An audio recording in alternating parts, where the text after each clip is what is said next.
I don't know if fall and winter have an official food, but if it did, it would be chili. And that's what we're going to make today, and we're going to add some beer to it. Does it get any better than that? The Wisconsin Beef Council's Angie Horkin joins us with this recipe. Angie, oh, good stuff here. I know, this is a good one. It checks many boxes. It's quick. It's only a 30-minute chili. Nice. Only 6 ingredients, so you don't have to do a lot of shopping.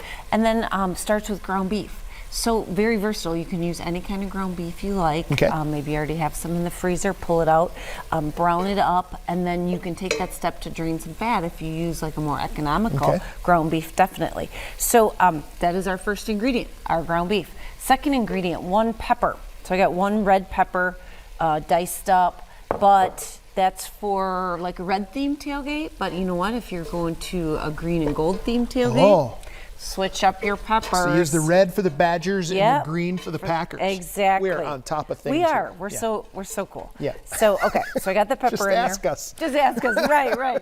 Kind of let that simmer. Let your red pepper soften up a little bit. Okay. Then we're gonna add in 1 can of black beans. Okay. See, I'm a non-bean chili person. Is it okay to skip the beans, or is that an important part of the recipe? You can skip the beans. Okay. Well, then it'd be 5 ingredients, so that's even better. Even easier, yes.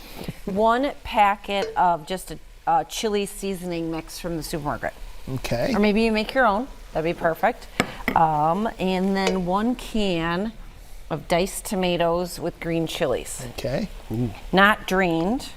I did drain and rinse the beans. Then the 1 12-ounce bottle can of beer.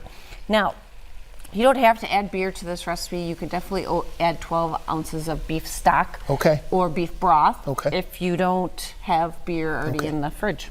And you're using a honey weiss here. Can you use any kind, or is it better with a honey weiss? I think on our website it calls for a light beer, but you can taste a little bit of the flavor of the beer. Now the alcohol some of the alcohol will cook off, because we're gonna bring it to a boil, simmer it about 20 minutes covered, and then, you know, if you make it ahead, you'll even heat it up the next day for a tailgate. But I do think if you use a darker beer, you'll be able to taste a little bit of it. Okay. So is this like other chilies? It'll taste better reheated? I think so. Yeah? Okay. I think so. So yeah, cover this, let it hang out 20 minutes. Then I threw it in a slow cooker. Okay. And then just reheated it in my slow cooker, because like maybe if you are heading out to a location, you got electricity and you want to do this in the slow cooker, it's perfect. Or even at home, whip it up in the morning, let it kind of hang out on warm all day. And I do think, it gets a little thicker. Those flavors kind of meld together. And then the favorite chili toppings. See, now I know that there's some controversy about chilies. Some people put noodles in, some it's more soupy, some people it's more goulash. Yeah. This is the non-noodle type of chili. This is the non-noodle, but it does have the bean in it, so I guess non-noodle with beans. Gotcha. But whatever you do, make sure you include that ground beef in there, so you get the protein and that great flavor. Beeftips.com is our Wisconsin Beef Council website, and if you click on As Seen on TV, there's a link to this, plus a lot of other perfect game day tailgating ideas. 'Tis the season for good food, mostly with beef. Thank you, Angie. You're welcome. By the way, we'll put up a link to their website at ours, WSAW.com. See you next month. Perfect.